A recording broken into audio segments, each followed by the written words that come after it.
guys, thank you for clicking on the channel. This is going to be a channel update. I'm going to try to keep it as concise and on point as I can. I really appreciate you guys watching. I've got a few notes here so that I can keep it pretty concise. And forgive me, I am getting ready to go to work, so I'm going to be doing my makeup while I talk to you guys about some of this stuff. But yeah, just a few announcements, things I'm going to be changing about the channel, things I've been learning recently and working on. Just a few points. So yeah, here lately, I've been working on massive amounts of content. I'm proud of that. Getting more and more organized with things. Instead of just, popping on and me talking when I have a mood or a whim. I'm starting to write out things more, do more research. I'm learning a lot. Topics that I feel offer something to the collective, and are meaningful to me. And it also helps me to heal and release and work on my purpose. But I find that if I can find a systematic way to do this instead of, oh my God, I know I got to be at work and I've got other responsibilities, but maybe if I can just jump on and get a video out right now and get it filmed and I'll try to edit it. And instead of piling all that stuff into one, I'm trying to find a more systematic way. Like do all of my writing one week and all of my filming the next week, filming and editing or something more along those lines. If you can get your thoughts down on paper and plan your videos, plan your content, like, running a channel is quite a responsibility. It requires some commitment and it can be time consuming. So, I have been really trying to work on this and get better and better at it. I do have a certain level of frustration. It's like when an ambitious person feels like they've gotten behind in life and their time is, oh man, it can be frustrating, okay? And a creative person too, when you want to have time to be creative and do your thing. And we live in this 3D reality. We have to work for the man. We have to be on a clock generally. We have to conform to a certain way of being a lot of the time just to have the damn right to sit home and create. Just to have that extra time. It's kind of weird. I'll have a video coming out about that in the future too. About how we're here to create and how, our time management and our balance can get off and that longing inside of us to create, to show the beauty of our souls. Whereas a lot of times we're stuck on a clock, we're on our hustle, we're overwhelmed with responsibilities, and we just don't get to hit these balances that we so badly want to do. So I'll be talking about that in the future as well. But anyway, yeah, a lot of topics that are meaningful to me that I feel like also other people might get something out of. And usually I try to verbally credit my references or where I get inspiration and info from. But in the future, I'm also going to be including external links just for you guys to get extra info, just to credit my sources, whatever. I've been learning about that, external links. Having a channel, like I said, it's really, really commitment. There's a lot to it. And so I've just been learning all kinds of things, finding that balance of the responsibility of making a living and paying bills and finding time for the channel. But this is my work, okay? I call this my work. This is important to me. I don't call that, I do DoorDash delivery and I'm a server in a restaurant. That's not my work. That's my income. That for right now. That is how I survive, to even have a place or food to eat. But that's not my work. This is my work. We all have some kind of work here on earth, I feel like. We all have a purpose. We all have something to contribute to the collective. Our life's work, I feel that way about it. And this is mine. This is my work. I always wanted to, do something with how I grew up. All of that stuff inside of me, my childhood and yada, yada, yada. But you just have to find something that's yours and put yourself, it might not be a YouTube channel, it might be writing songs, or it might be making a movie, or it might be creating beautiful food, or interior design, or taking beautiful photographs, or expressing yourself. However, we all have to have something that's ours, that's for us. And so, I'm not monetized yet, but even if I never become monetized, this work is my work. I will consider it my work. I mean, being monetized would be great. It would help me out so much. it would be wonderful to, have money for doing something that I love doing, something that came from me, came from my soul. That would be great. But even if that never happened, this is my work. It's my baby. It's my project, my life, stuff I create. Not only the talking and the expression, but just putting the channel together and learning so much about it and doing the filming and learning to edit and adding music to things. All of that is creative, and it's wonderful. I love doing that. But it's important for me to do this part of it right now for my alignment with purpose. There are other creative parts of my personality, like singing, making music, just everything. I love cooking. I love decorating. I love fashion and makeup. To me, life is art. The way you wear it, the way you talk it, the way you walk it, you can express your soul in all kinds of ways. But for right now, one day I would like to get back to the more entertaining parts of my personality and creating. But right now, this is priority. This speaking and talking and sharing, this is priority. And about 5 or 6 years back, when my boyfriend and I first got together, I told him, I said, listen, there's something I need to do. I don't know quite what it is yet or where it's going, but there's going to be a project that I'm going to want to put together, something to do with my childhood, my issues, what I've lived through, sharing my personal experiences, and it's going to be very public. So I did let him know that. And that's when the seeds of this began. I knew it was going to happen. I knew I was going to do something. I just didn't know quite what. And he and I had been in bands and making music and doing all kinds of creative things in the past. But yeah, I knew I was going to shift gears from that life, that type of creativity, and move into this direction. I just didn't know exactly when or how it was going to come about, or what exactly I was going to do with it. But yeah, it was important to me, and I ended up getting off course after I announced that to him. For about 5 years, I ended up getting so far away from where I wanted to actually go. It was crazy. It was hell. Because of the choices I made. I got lost, I got off track, distracted, and behind. And I chose to devote myself to someone else's needs.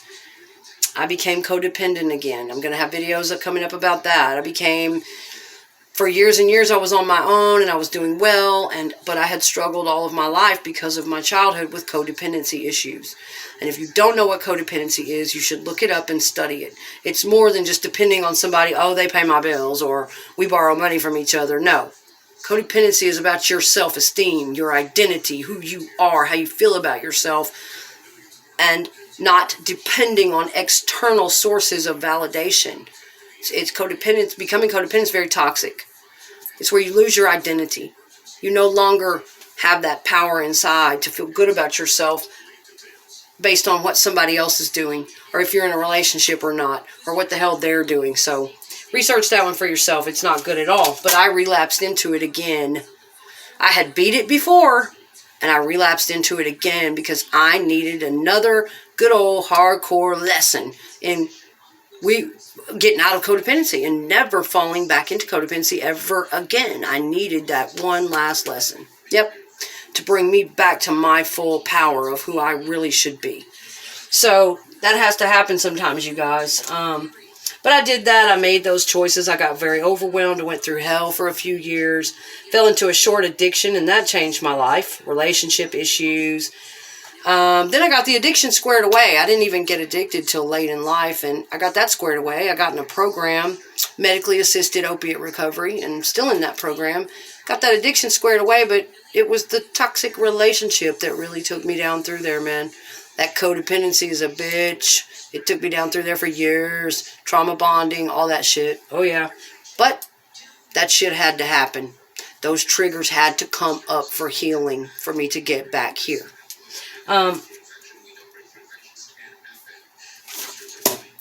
Let's see.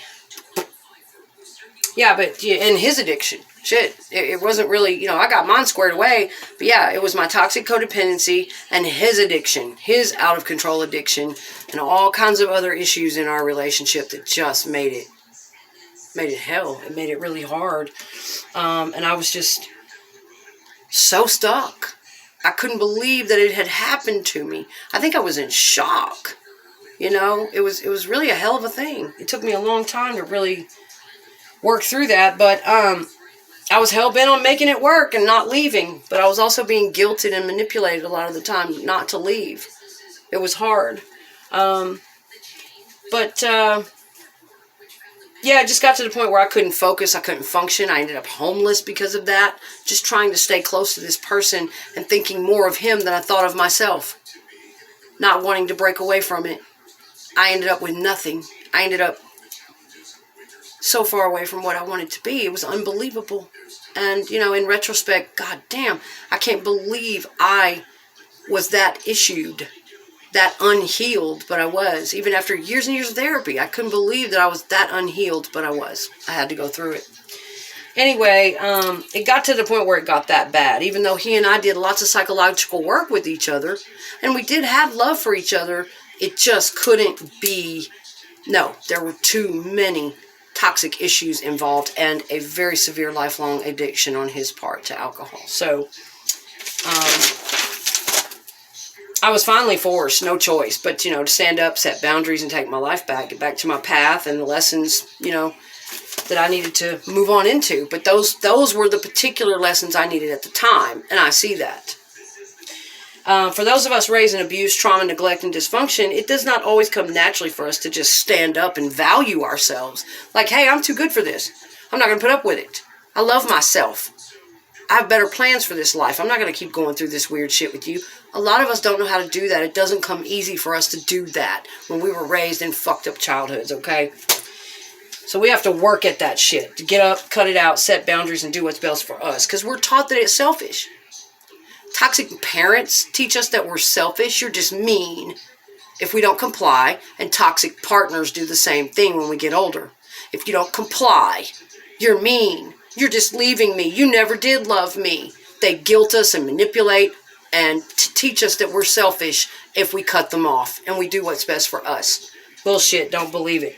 So I'm coming full circle now. You know, I just got to look at the past experiences and lessons as important. And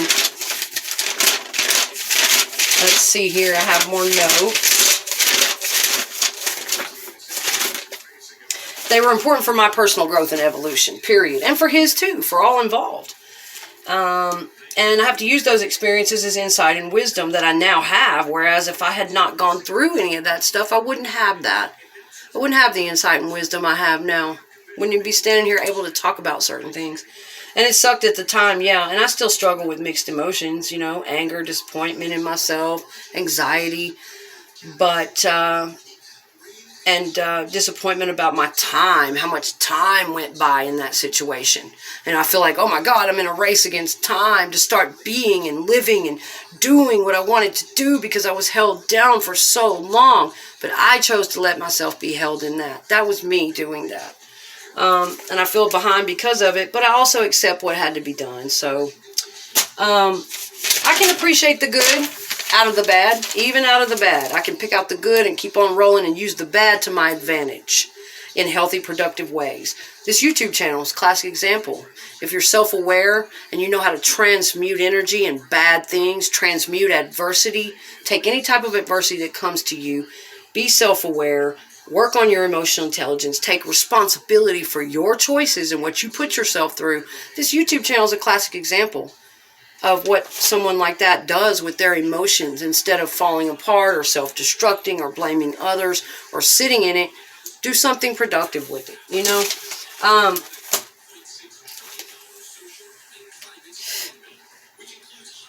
It's just a way for me to keep working through the shit and dealing with it and share it with the public too. But I've been really pleased with how things have been aligning for me lately in the past few months after making the choices for myself. When I finally started being fierce and serious about my choices, no nonsense, big boundaries, no more fear of people or how they're going to react to me if I do it.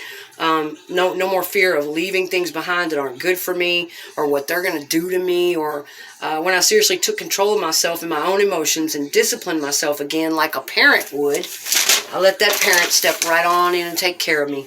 I wanted her to for years, but I just wasn't ready for her to do it yet. But boy, when that parent stepped in, got me fixed right up again, and it feels good. Yes, it feels damn powerful. You get your self-respect back.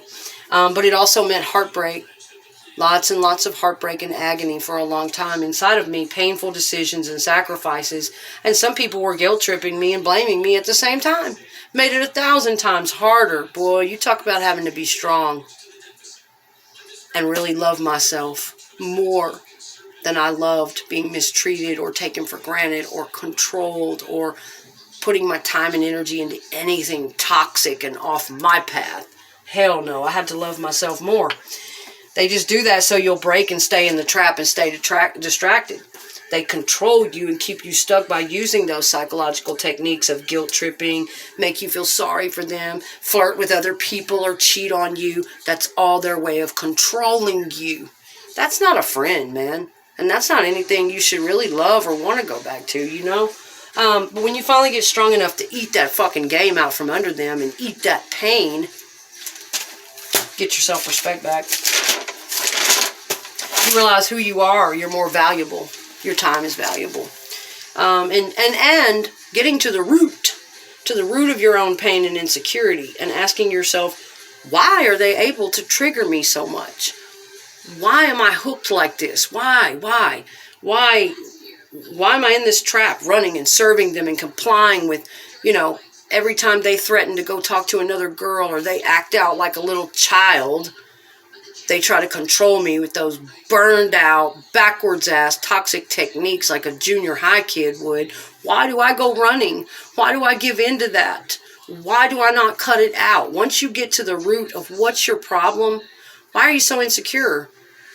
Why can't you stand up for yourself and get rid of that shit or put an end to it? Is it a childhood thing? Were you shamed in childhood, bad childhood, or did somebody bully you in school? Was it a bad early relationship? Once you get to the root of what the hell's going on, why am I staying in this constant trigger with this person? Then you can take your power back. It's very freeing. And I just want to mention, a lot of these topics I'm covering right now, which I've done a lot of therapy over the years and a lot of study on my own with a lot of different wonderful mentors. But over the past year, I have to mention Pete Sapper and the Empath Uprising channel. Wow. For the last year, it's really helped me, really gotten me through some tough times and answered so many questions for me and puzzle pieces, blanks in my head that just went, oh, that's what it is. Puzzle pieces and things that I needed, I've really gotten from that channel. It's helped me through a lot over this last year. It's empowered the hell out of me. I love the way he teaches it, the stuff he teaches. Fantastic stuff. But I just want to mention that, because a lot of that stuff I've gotten from his work over the last year. A lot of the concepts I knew or I had gotten in therapy as well, but it's the way he teaches certain things. And he just had so many more answers than, concepts that I may have already known, but there was a damn blank there about the rest of it. I got all that at the Empath Uprising channel. And I believe they're changing their name soon. But yeah, Pete Sapper's awesome.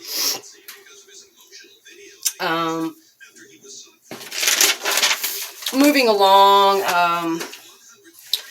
Yeah, but that's the only way you can do it. Don't ever rely on a person who hurt you or a toxic person to give you validation or apologize to you or acknowledge how much pain you went through. Most of them just aren't going to do it. You have to give it to yourself. You have to do it for yourself. You'll begin to see things really differently, and you won't even want the toxic people that much anymore. You won't even want any of that stuff. But we all have our own personal important lessons to learn for growth and spiritual evolution. We can't just judge everybody's relationship the same. You should do this or that. Because what one person needs to walk through and learn, another person may not need that same stuff. You never know. I needed to learn a lot, it seemed. I was like, I thought I had it. I got too far ahead of myself with all that therapy over the years and psychology courses I took and all my psychological studies at home and being in and out of different relationships. And I thought that I had it, the experience, the knowledge. Nah, the universe showed me I still had a lot to learn. Specifically loving detachment, especially that. Bigger boundaries and really feeling good and powerful in the boundaries, not guilty. And working on my codependency. Man, I had some issues there. And I like loving detachment. Now, sometimes, I'll just say this again, we have people in our life, really high-level narcissists that we will have to go no contact with. It's the only way You cannot talk to them. You cannot deal with them. And there have been people in my life that that's happened to. No contact. They're dead to me. That's how bad they were. But, if the situation is at all workable, just because a person's toxic doesn't mean they're necessarily an off-the-charts, high end of the spectrum narcissist and are going to be that way forever. It just depends on the damn situation. I personally needed to learn loving detachment. Not running far, far away and, I fucking hate you, and not clinging to them either and doing their bidding every day, but just somewhere right in the middle, learning I'm going to be me. I'm going to take care of me. I'm going to have high boundaries. I'm going to live in my truth and my identity, but I'm also going to love you, and I'm going to connect with you when I can, when it's comfortable for me along my boundary lines, and we'll see how it grows from there. That's what I needed to learn. Okay, and I also needed to learn how to walk through a relationship. I was commitment phobic for a long time too, but I was brave enough that I walked right on through that, and I gave it my all, my 100%, because I can do that, because I'd worked on myself enough. But those are just some things I needed to learn. I'd beat codependency for a few years, like I said, and then fall right back into it again. But generally, we'll attract the same damn lessons over and over again, the same people, different phases, until we master. We have to ask ourselves, damn, what's the universe trying to show me? What lesson is it trying to get me to master?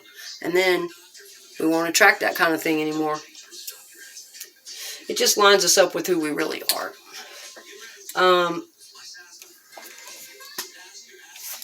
Alright, guys. Yada, yada, yada. Fast forward a bit, I've been building my way back, having to catch up on all those years of being completely out of alignment with my path. But then again, it helped me to get through it when I told myself, look, you're just working a process. You're going to get out of this. You're going to get where you're going. This is a process. So don't look at it like it's wasted time. Don't keep having anxiety about it. You are down in it right now, doing the dirty work that you need to do, because you're going to use that shit in the future. So that really helped me along the process on my way to working my way out of it. And although I feel blessed and it's going well, I still have, I still have issues like any person. I'm not quite there yet, especially financial issues and time management issues. And we all have issues, but I also have to admit I feel really blessed and grateful at what I've been able to come through and do for myself, and how I've been blessed by the universe lately. Time running out. I always have an issue with time, my time. It seems like people either want my time, or I don't have enough time, or just, oh my God, trying to balance everything out. But making time for this is my work. This is my soul work, my project, and if I don't have time to work on my creative stuff or my YouTube channel and my soul work, I get angry. I do. I get resentful, and I'm really not any good to anybody or anything if I'm not getting this time to create, to produce, to share, to write, to do, all my creative stuff, because that's soul. That's me touching base with soul. We all need that time. I just can't give my best to anybody or anything unless I'm getting to do this and make time for it.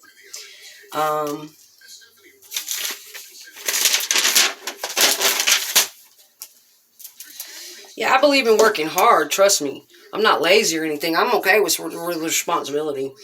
I was the oldest child at home, and so naturally I grew up overly responsible and had to balance that out. But there's always that issue nagging me. It often happens to people who want to create or pursue creative hobbies and projects and things like that come from soul. Highly artistic people, especially, and creators of any kind, really, they suffer, the whole starving artist thing. It's like, here's the deal. Whether we're writing songs or painting or photography or putting together video content, sharing from soul, having to organize and edit it, or designing stuff, whatever. The curse is it doesn't always come out when we want it to. We can't schedule creativity. That's the curse. It's like creative people have moods, waves, and flights of ideas and inspiration come in at different times, random times. And we have to grab onto it right then and get it down or work on it. Or if not, it's gone. Who knows when it's going to come again? That's the curse a lot of times with the creative people. And so that's difficult to work around. It can be, especially having a regular job, family responsibilities, and other things going on in life. It can be really hard to manage your time with that because we can't just sit down and schedule this stuff. And on YouTube especially, to have a successful channel, it requires more commitment to produce the regular content and sort of put more into it. And not just when you're inspired or on a mood. So all of that I've been trying to balance. Yeah, it can be tough.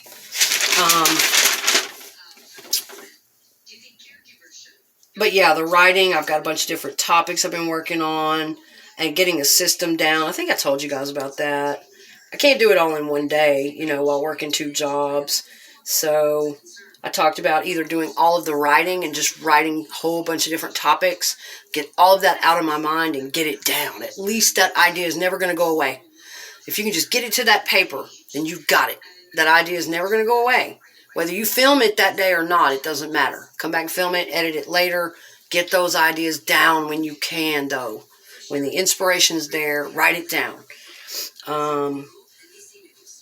But sometimes I have to sacrifice other things in my life for my creative or for my soul work. I have to sacrifice my social life sometimes, or time with family, or running late for work. I mean, you have to find a way to fit it in and balance your time. Yeah, but I've been learning a lot as I go. And I told you guys I was going to have a video on this very thing about creators. I think I told you that. About that damn balance of living here in this 3D reality and having to work to survive. And that takes up our time. But we're really creators. We want to create. We long to do things that are of soul, that tap into that part of our soul. We long for that as human beings. And so I'm going to have a video coming out about that very thing. Also on the topics of some different things, women's issues. PMS is a big topic. What happens to me during that time, good and bad, how I use it to my advantage. Anxiety, OCD, different childhood issues, being born into trauma, growing up in an abusive family, foster care system, lots of different things on that. More on the Watts case and relationships in general, relationship dynamics, toxic relationships. Also other cases where covert narcissists were involved, like Selena, the singer that was killed that I'm very fond of. She also had a covert narcissist in her life who was very envious of her, who took her life away. These covert narcissists, man, Chris Watts, Yolanda Saldivar was the woman that killed Selena, the singer. Covert narcissistic snake all the way. Weaved her way into her life, posing as a friend, someone who cared, and she was just an envious snake. Wanted to own and control Selena and derive narcissistic supply. As long as she could look good on Selena's side and be her right-hand person, it was great. But as soon as Selena found out what a snake she was and wanted to put her in her place, she fucking took her life. That's what they do. They punish you. It's bad. It's terrible. But I love Selena. I'll have some videos on her coming up in the future. Also some videos about giving. Giving. Authentic giving. Giving and receiving. Authentic and fake. And all those dynamics. Grief. I'll have a lot coming up on that, about grief in the future. We all go through it. A lot of us have lost people. My boyfriend lost a child 5 years ago. Suddenly, his middle child. I lost 2 family members to addiction. 3 family members to addiction, actually. Including a brother that was killed on my birthday in 2018 in a scuffle with the police. I also lost a baby niece, my sister. Her baby was born stillborn, December 2nd of 2018, and it devastated my family. I still haven't dealt with it all properly to this day. I can't. It's hard. So, grief. I will be having a lot coming up on grief in the future and coping and how to cope properly. Sometimes it's hard, but I'll be talking about a lot of different things to do with grief. Also, I'll be having a video coming up on Dr. Todd Grande. Some of you might be familiar with him. I mean, I won't say he's one of my top favorite people on YouTube or anything, but I watch some of his videos from time to time, and I find him to be cool, informative. I like his videos. I don't have a problem with him. But I ran across some stuff on the internet where people were bashing the hell out of Dr. Todd Grande for what he does on YouTube. Really knocking him down, man. And some of the things they had to say, we're going to talk about it. We're going to talk about it. I don't like that shit. So I've got a lot of content already written, researched, coming up to do with who's bashing Dr. Todd Grande and why. Okay. But yeah, just lots of topics. And I'm just going to keep building up from here on the channel, you guys, you know. Also, at some point, I'd like to do some vlogs just of my everyday life and fun stuff, and maybe some with my family. At some point, hell, I'd like to even have interviews with other people. And eventually I will get back to the more entertaining side of me and my creativity, my singing and different things. I'll get back there. I love studying vocal technique. Oh my God, it's just been so interesting and fascinating, because I never took vocal lessons or anything like that. But where I want to go with this particular project, this YouTube channel and the speaking part of it and the topics and all that, where I want it to end up, I don't know. I don't know, but I know it's important for my soul work to do it, okay? And I think the possibilities are endless. It's more, you know, about my soul and purpose and my life work, really, than money or anything like that. But, you know, you never know. Being monetized would also be great one day. It would be helpful. Who knows? I would do it either way. Well, guys, I'm going to wrap this up. There was something I wanted to mention about empathy before I go. Oh, well, you know, a lot of times I just have to do things when I pick up on. A lot of times I'm very sensitive. Certain times of the month. That all wraps into my PMS. That's a fun story. I've got some interesting stuff coming out about that in the future. But a lot of times I'm more sensitive to receive my ideas and inspiration at certain times of the month, or whenever I'm picking up on something or open to receive, tap into spirit, and picking up on things, you know, and as an empathic person, people confuse that as some little sweet little doormat. Oh, I'm an empath. I couldn't possibly say that. Oh, I just turned the other cheek. That's not nice. That's not a fucking empath, okay? Lots of layers to empath. Lots of layers to being empathetic or being empathic. It just means you fucking pick up on shit. Good or bad. I mean, people just get this shit so misconstrued. That word has been taken, and oh my God. And a lot of times, yes, we all have empathy and senses other than, you know, our 5 normal senses. We all have some kind of extra sense or intuition. We all have that. Most of us do. We have some empathy. We can feel stuff for others here and there, or pick up on things here and there, just in our normal realm of senses, nonverbal cues and, you know, shit like that. Yeah, most of us can. But there are some that are highly able to read energy, almost psychic ability to empathize, almost a psychic level of being empathic, okay? And those types were generally, how they got that way was because they were born into trauma. They were born into a situation to develop that type of almost psychic ability to predict their parents' moods and to stay alive. Or out in the streets when I was a young girl and a runaway, I had to be able to pick up on people's energy and their true intent. I had to stay alive. A lot of times those really highly empathic people, not necessarily all of the time, but empathy gets misconstrued a lot. But a lot of times those really highly, almost psychic, empathic type people, it's because they were born into fucking trauma. And it's because they had to learn at a very young age. Their psychic, almost psychic abilities came in to judge people's intent, to pick up and read that energy, man. And so, yeah, a lot of times that's where it comes from. And we have a choice with what we're going to do with that sensitivity, that Because, you know, a narcissist is born into trauma too. We all are narcissists. I'm going to have a video entitled that coming out pretty soon. We are all narcissists. So get it down. We are. But narcissism is on a fucking spectrum. We're not all toxic narcissists to the high end of the spectrum. We're not all the type of narcissist that's going to let our narcissism rule our whole life. No. No. But we all have some of it, okay? So people need to get that shit down too. And get that learned. I'm going to have a video coming out about that at some point. But back to the empathy thing before I go. The thought just blew right out of my mind, you guys. Oh, the narcissist, a highly toxic, you know, the evil type that I'm talking about, where their narcissism is just, it's not going to heal. They're not going to, they can't control it like we can.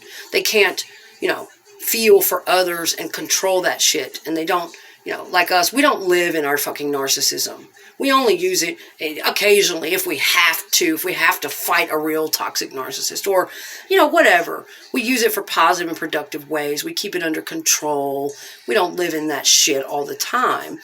But a highly toxic narcissist who chooses not to change and who does hurt others, extort from others, take advantage of others, and lives that way, they generally, statistically, are also born into trauma, just like a highly evolved or highly awakened empathic person who chooses not to harm others, and who can pick up on and perceive things and whatnot. Both of them are born into trauma, generally. The difference is one of them chooses to heal and the other does not. That's what it is. Yep. One of them chooses to heal. The narcissist chooses not to heal, but to sit in all of the crap that was put upon them as a child and not heal it, not work through it, and they choose to hurt others with it and take advantage of others with it. And that's it, you guys. So anyway, that's pretty much my update for the channel. Those are some things I wanted to mention, some things that I'm doing, and some things that are going to be coming up soon. So I hope you will continue to join me. If you get something out of my videos, please like and subscribe. That's going to help me grow. And I really appreciate you guys. I appreciate your time, and I appreciate you watching. See you soon.